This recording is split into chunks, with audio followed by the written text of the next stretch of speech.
Hi, my name is Robin Terry, and today I'm going to be talking about sickle cell disease. Sickle cell disease is a recessive blood disorder passed down from parent to child. It can come from both parents having the trait or one parent having the disease. What happens is you can either have a sickle cell trait or the actual sickle cell disease. The trait is a blood disorder as well, but the average person with the trait is rarely affected and don't know they have it. People with sickle cell are very sick depending on their fetal hemoglobin. The fetal hemoglobin determines how sick a sickle cell patient can be. Sickle cell is a distortion of blood. Basically, the average human body blood is a full shape. It's like a full shaped moon. A person with sickle cell blood is like a crescent moon, and it tends to hang on each other and clots in the joints, which cause a pain crisis. Also, the average human blood is about a 14, or blood levels are 14, 15.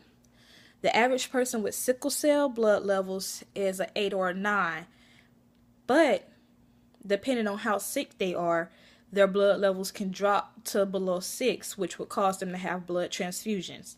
More people with sickle cell have blood transfusions to keep them feeling better and to keep them going, because the lower the blood gets, the tired you are, the more you hurt, and the harder it is to breathe.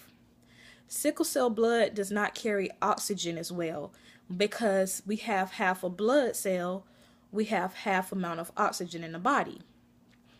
Because the body is pumping so hard to push a half amount of blood and make it to the levels of a normal amount of blood to 14 or 15, it causes the heart to pump harder, and it causes more stress on the heart, which would lead to acute chest syndrome. Acute chest syndrome is where you having pains in the chest. It's because your heart is pumping too hard, or it's overworking itself to get that extra blood throughout the body and to get that extra oxygen throughout the body, which in a sickle cell case would not happen unless they get a blood transfusion. Also, sickle cell disease could lead to other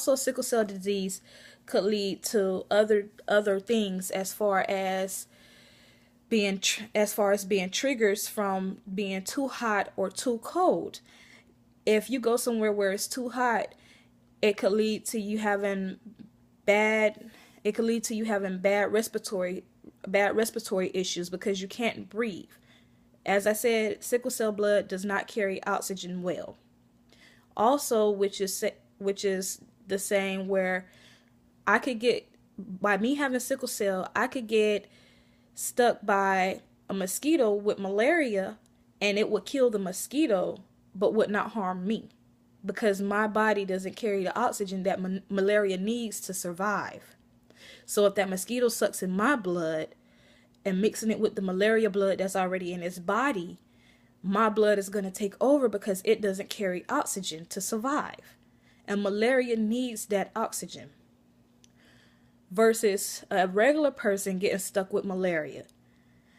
A regular person would get stuck with malaria and it would spread through their body because their blood carries a sufficient amount of oxygen. Sickle cell is one of those diseases that is not widely known, because it only exists in most African American races. Due to interracial families, we are starting to see sickle cell sprinkle out more into the Caucasian race and a little Hispanic race due to the interracial families. But mostly sickle cell is dormant in African Americans. Sickle cell can only be passed down from the parents, which would make it a hereditary disease. Yes, sickle cell can kill. The smallest thing could cause you to have a sickle cell attack, which could lead to a heart attack or a stroke. Sickle cell is a very dangerous disease, but is not known of.